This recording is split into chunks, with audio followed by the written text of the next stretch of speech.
How you guys doing? This is Stephen Breadman Edwards. This will be the first episode of Breaking Bread with Breadman. I currently train number one super welterweight contender Julian JRock Williams and up-and-coming super welterweight Kyrone Davis. For this week, we'll be looking at the Shawn Porter Thurman fight. First key moment of the fight, in my opinion, was in the first round where Keith landed clean right hand. Shortly after, Shawn got a little over-aggressive and starts to punch from too far out. These sorts of things set the thing for the fight, for the rest of the fight. Well, Shawn is an aggressive fighter, so it gives the appearance that he has to kind of close distance and get close to Thurman. And Thurman is more of the mover and the boxer out of the two.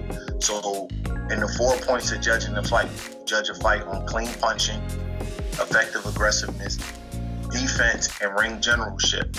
In this sequence in the second round, he kind of held Keith up against the rope, and his volume kind of took over where he held Keith there, and it kind of smothered Keith from landing anything in particular. This is kind of fight that most people thought that Shawn had to fight in order to win the fight. As the fight went on, though, Shawn's aggressiveness kind of cost him because he would miss really badly. And when you're the aggressor and you're missing punches really, really badly and you're falling over your feet, it gives the impression to the judges that you're being outboxed. Keith landed a great crowd-owing shot.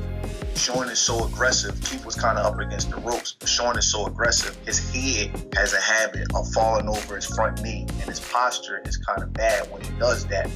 And Keith, it's easier to counterpunch a guy when his stance and he's giving you the main target that you're looking for, which is the head.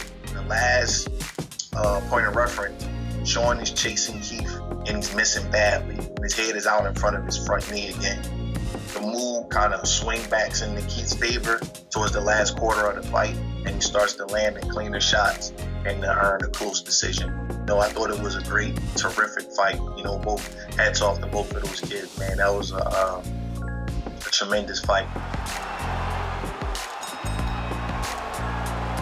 That concludes this episode of Breaking Bread with Breadman. Stay tuned for the next one. You guys can follow me at Twitter on Breadman Boxing and on Instagram at @thebread_man.